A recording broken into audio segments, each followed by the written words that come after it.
ভালোবাসেনি, কেউ চুপি চুপি পায় কাছে আসেনি, কেউ গোধূলি বেলা দুহাত বাড়িয়ে খুব আদর মেখে আর ডাকেনি, আর ডাকেনি।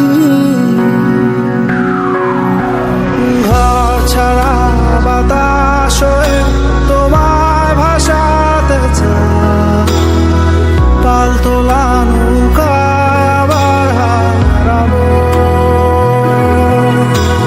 ঘুম ভাঙা সকাল